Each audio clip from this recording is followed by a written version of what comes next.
Hello, everybody. Welcome to the Improv Show. Can I have a hooray? Hey! Yay! Yes, I'm your host, Alex Southern, and in the studio with me today, I've got Andrew. Hello. Harry. Hi there. Ben. Hi. And Ben. Hello. That would be Ben Hollands. Producer Ben. Producer Ben. But also, for the first, what I think might be the first time in the Improv Show history, we have a studio audience. Woo! Yes, that's right. There's too many people on the show today. I booked too many people. Right, so I think we're going to just kick off, because we might as well, with a game of change. We're going to start off with Harry and Andrew. And from the studio audience, please, can we have a suggestion for them to start with? Perhaps an object. A coconut. A coconut. I've got a lovely bunch of coconuts. You have indeed. There they are, standing in a row. Yes, indeed. In fact, I've been a coconut collector for a long time. Change. I hate coconuts. Coconuts are awful. Change. Well, I'm pretty indifferent to coconuts, actually. They're alright. Change. Coconuts are a thing of beauty. And quite frankly, I think everyone should have one. That's right, they are a thing of beauty, and that's why you've asked me here to come and paint a portrait of you with all of your beautiful coconuts. Although, alas, I haven't brought any brown paint. Change. I haven't brought any white paint. Change. I haven't brought any paint at all. So I'm going to have to daub it with my own poo. Your own poo? Yes. I've been on a very special diet that has created a lovely shade of brownness in my poo that matches the shade of your coconuts almost exactly. I just need a little something else. I need some of your poo. Change. I need some of that monkey's poo Change. over there. I need some of your mother's poo. Change. I need some of your daughter's poo. Well, I don't have a daughter, so that would be rather Change. difficult. My daughter would be willing to poo for you any time. I'm glad. Should we go and fetch her to poo? Sure, although she is in South Africa at the moment, so, that's going to be rather difficult. Change. Well, I mean, she's in South Africa, but I've just bought her a first-class ticket to fly over here right now. Excellent. How forward-thinking of you. Well, that's alright. I knew it'd come along eventually. Well, I'll get going, so when she gets here, we can sort of mix it in. Change. Change. Oh! Change.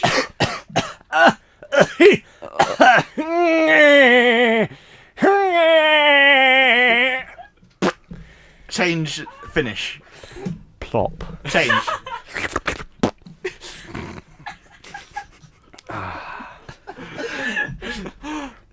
Sorry. Oh, It's a bit pungent. Change. It's a bit smelly. Change. It doesn't smell good.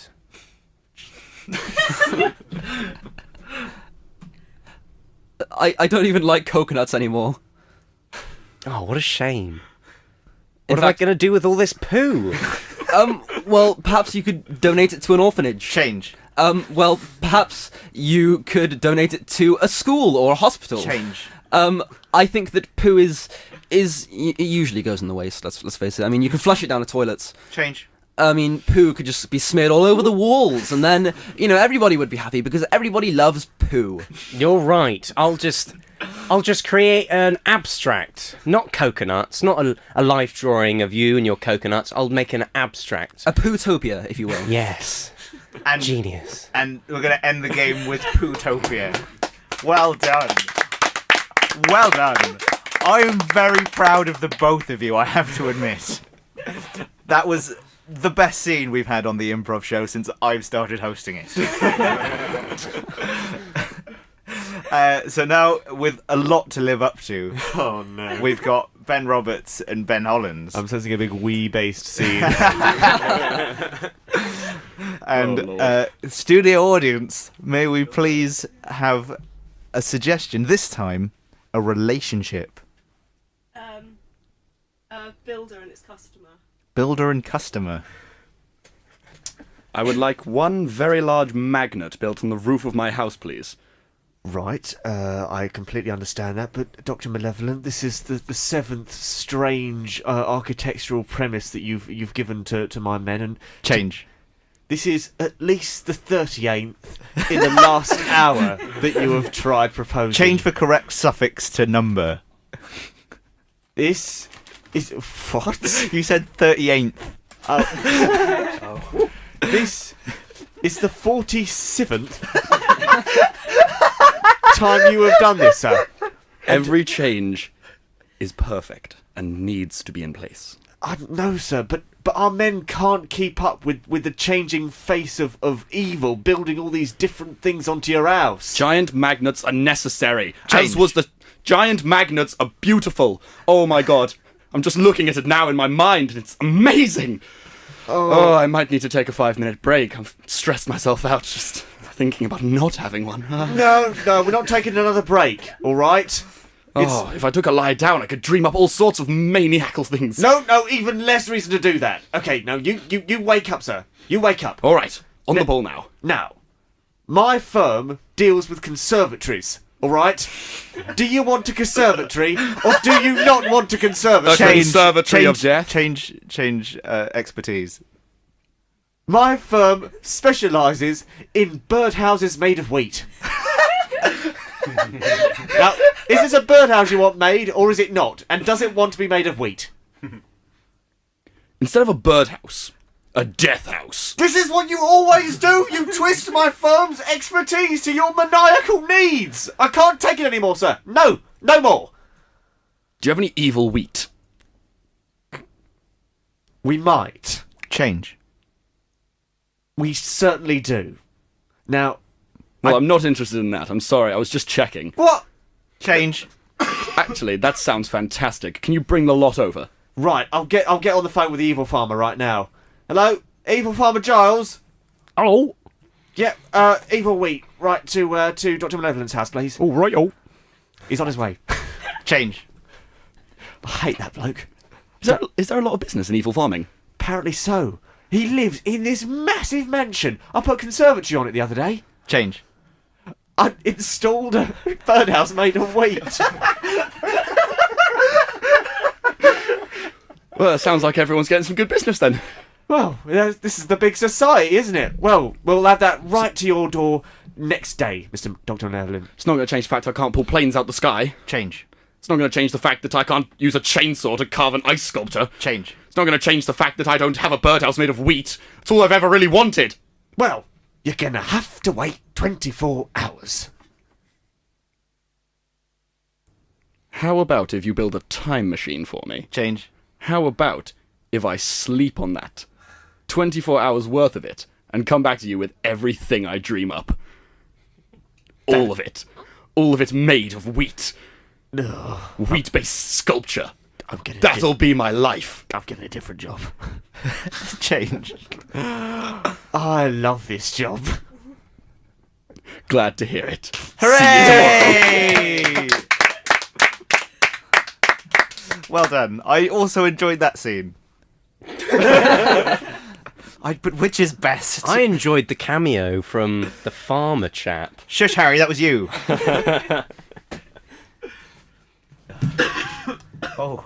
Oh, it's time to move on. Move on from change. This time, we're playing 80 accents. Oh. Oh wow, That's quite a few. Oh dear. That is quite a few. It's quite a few. I'm afraid I couldn't think up 80 accents, so we're going to have to settle with like 10. Okay. Okay, so we're going to start off. This is a game where two people will be in a scene. They'll be doing a normal scene, and I'll come along and I'll say French, and then I'll be doing it in French, or German, and they'll be doing it in German. Any accent I say, they will take on that accent and carry on the scene. So we're going to start off now with Harry and Ben Hollands. Mm-hmm. And so, can you two start off on a scene? Can we have a suggestion from our studio audience? This time, perhaps a profession. A doctor. A doctor. Well, Mr. Smith, everything seems to be in order.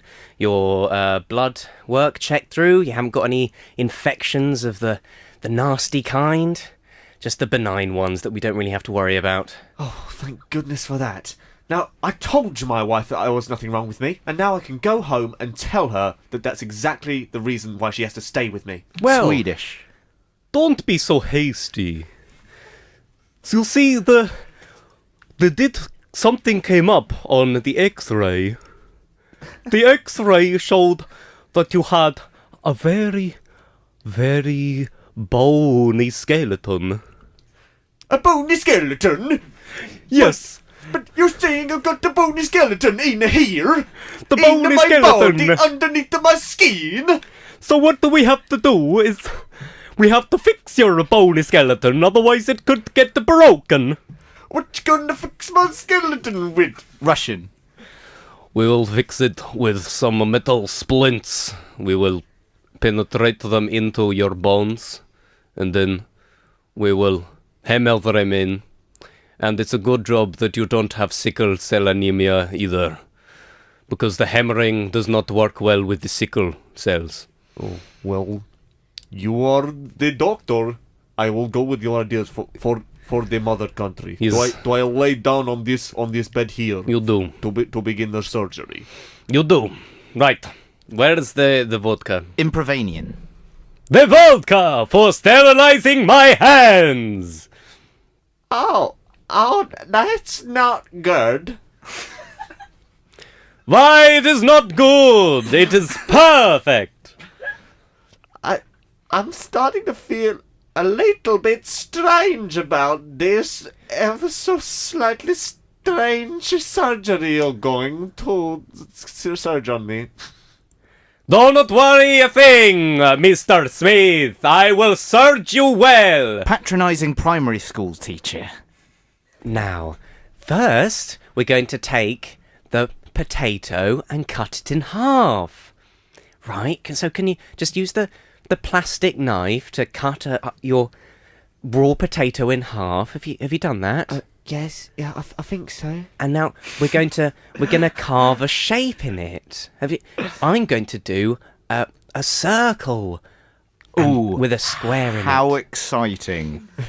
And with that, I think of that gripping piece of action, petered out. we're gonna end that one. So now we can start with Ben, Roberts, and Andrew. And can we have perhaps a ow? Your suggestion is ow. Crikey, mate! I just banged my head on this microphone here. Oh, Struth, I noticed that. Sounds like a painful way to go. Oh, tell me about it, mate. I think that's how my cousin died. Crikey! My cousin died fighting an alligator, he did. Crikey. And that's how you want to go. Blaze of glory and all that. Crikey. I'm annoyed you've taken on an Australian accent, as that was going to be the first accent I gave you. So now we're going to go with German. Oh yeah, hello. Oh, yes. I am just thinking about this alligator incident. It's very funny, no? Oh yes, I have seen it all over the news, yeah. Oh, it is so hilarious. I just love alligators, they are so cute. Oh my god, they are so nice, and I make the shoes out of them. I wear them all the time. Oh yes, I think I have heard of those. South Africa.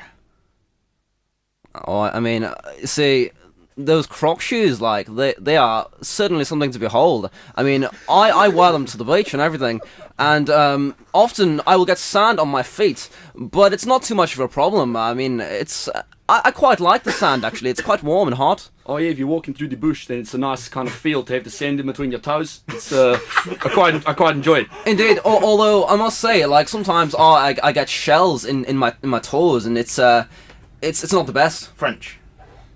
I can very much see how this would annoy you. I have many shells that disrupt my feet.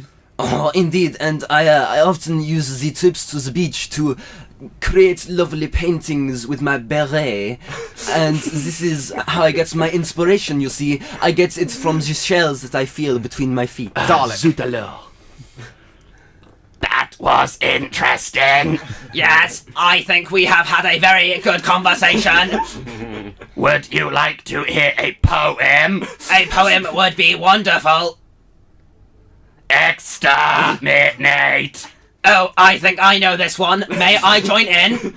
If you know the words. That I do. I will start. Exterminate! Exterminate.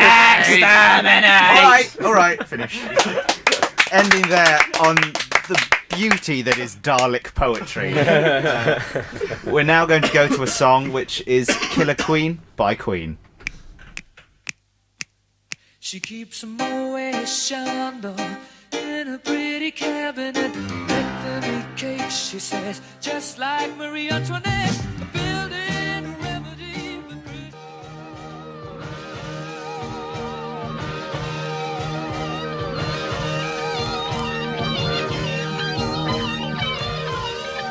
Hello, everyone.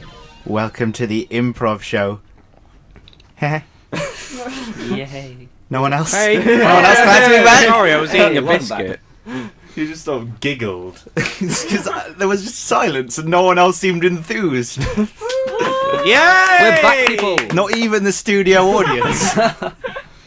So now we're going to kick off the second half with a game of authors. In this game, all of my guests are going to be a particular author, but they'll all be telling one story. As I call out each author, they'll continue where the last author finished, and, you know, they'll just tell one story, I guess. Sorry, that description kind of fell apart. Can we have a title, please, from the studio audience? Thomas and the Search for Unicorn Mountain. Thomas in the Search for Unicorn Mounting. Oh, can everyone go through their authors, please? Oh, I'm doing Charles Dickens. Dr. Seuss. I'm doing George R.R. Martin. And I am Lemony Snicket. We're going to kick off with Charles Dickens, with Thomas and the Search for the Unicorn Mountain. It was a dark, cold day on the streets of London. The fog floated over St. Paul's Cathedral, over those corrupt streets with their corrupt inhabitants. A young boy, Thomas, an orphan from the age of 12, was lying in a cardboard box, the only place he'd ever known as home. All of a sudden, he heard a sound. A Dr. small... Seuss. Leaving his box, he went up the stairs. And he felt something touch on the back of his hairs. Oh, look, he said. It's a little map. It's amazing. Holy carp. George R.R. Martin. He looked at the map. It was very large. A tall country stood before him, with a line going across the wall. He thought. He knew he would need to go beyond the wall to find the fabled Unicorn Mountain. Lemony Snicket. The Unicorn Mountain, which lived far, far away, and the mountain was filled with many treacheries and many perils, which is how I ended the letter to my lover, who may or may not be dead, Beatrice. And she replied, saying, I have been up this mountain. Dr. Seuss. And up on the top, there was a fountain. George R.R. Martin. A fountain. Just an ordinary fountain. But what's more interesting were the hordes of undead, magical, blue-eyed monsters crowding round the fountain. Charles Dickens. Undead, with the crushing society that had put them below the boot of high money. This, thought Thomas, were the ultimate victims. They gathered round him and started sucking his blood, the blood which swept every crossing. George R.R. Martin. The Orphan Thomas looked at the blood sweeping, and he thought, I'm not cut out for this, just an orphan, an illegitimate child, whose parents were out of wedlock. Some might say that I begin with B, but what was more was that his parents were siblings, in fact. Yes. Lemony Snicket. And as Thomas looked to the sky, the blood raining around him, he thought very flatulent discourse. He did not know what these words meant, All he knew is that the letters spelled out VFD, written on the side of the mountain. Dr. Seuss. But he couldn't help but feel sad for the undead, because they look so skinny and underfed. George R. R. Martin. They were underfed because there were no people up here for them to feast on. Yes, but now there was one. Thomas. He looked at him, drew his broadsword from its scabbard. Charles Dickens to finish. Thomas looked into the eyes of those brainless cadavers of what could be happy middle-class lives and thought, where the bloody hell is this unicorn? And then it appeared and he wrote it into the sunset at the end. Yay! In fact, I remember most Charles Dickens stories ending that way. I might even say it was quite a cop-out in many of his works.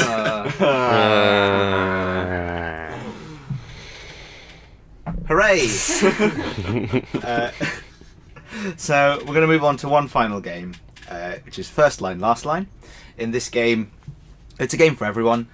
Whenever anyone hears a line they enjoy, they can just join in, start a new scene. It's like quick fire suggestions. And now, can we have from the studio audience perhaps a something that two people are trying to accomplish together?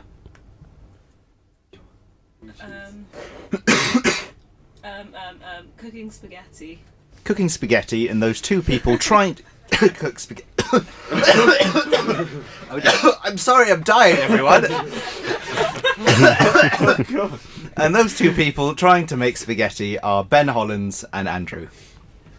Spaghetti! I can't wait! Okay, you get one end, and I'll get Okay. the other end, and then we'll create a coil and chuck it in this big old pot I've made. Can we use it as a skipping rope once it's done? No!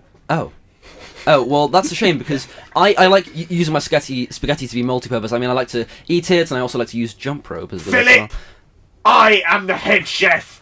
Now I run a pretty bloody whimsical kitchen here. I'm sorry. But I'm not in the mood for this, alright? I'm not in the mood for this, alright? Oh, honey, you always say that. Come on. It's just not right. I mean, your father's died. He's over there. Put on the hat. No, I will not put on the pimp hat. I don't care how much you love it. It's black felt. It's for the time. You're in mourning, whatever. I'm not in mourning. I hated your father. He kept on spying on us. He kept on spying on us. That he did. I was very aware of his presence. In fact, he's spying on us right now. There he is. I think oh, there he is. Oh, don't look at him. Don't look at him too much. I don't... Hold on a minute. Is that David? I think I've seen him around. Isn't he the man that dresses as a clown on weekends? Of course. That would explain the clown costume. Of course, that would explain the clown costume, Scoob. You've solved it again. Raggy. Well, Scoob, we've done it again. I'm having a stroke. Help! Oh Please, no! help! Oh no! He's having a stroke. What do I do? Oh dear! I'll apply the lotion right now. Oh dear! Oh dear! This is going bad. I don't think it's working. Oh God! Oh, Why does God. this have to happen in my inauguration? Oh God! Oh no! And it's your birthday as well. Oh, I can't believe and it. it's Christmas! Oh, and there's Santa coming down the chimney. Maybe he can help us. Oh, Santa, give me mouth-to-mouth resuscitation. That's how it works, right? Oh, that's how it definitely works, right?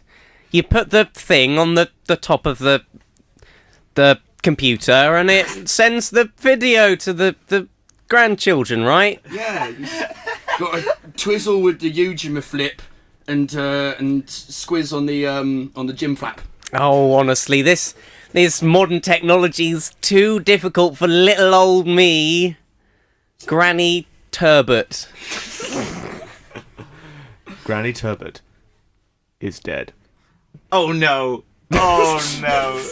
Granny Turbot is dead. Oh. Long live the new queen. That's the end of the game, everyone. On that terrifying, awful news that Granny Turbot is dead. Granny Turbot. That's it for the Improv Show today. We are Improv. We meet every Sunday. Of course we're Improv. We meet. I'm also dying and coughing while doing this. We meet every Sunday at 6 till 8 in the Student Hub. If you want to come along and give it a go yourself. We've got our first show in the Maze at the Secret Policeman's Ball. If you want to come along and see that. That's on Wednesday. Wednesday at 10:30 we'll be on, but the whole thing starts from about 8. So get along to that. It'll be excellent. It's all for charity. Absolute fun. And now we're going to go to Papa Loves Mambo. Granny Turbot lives!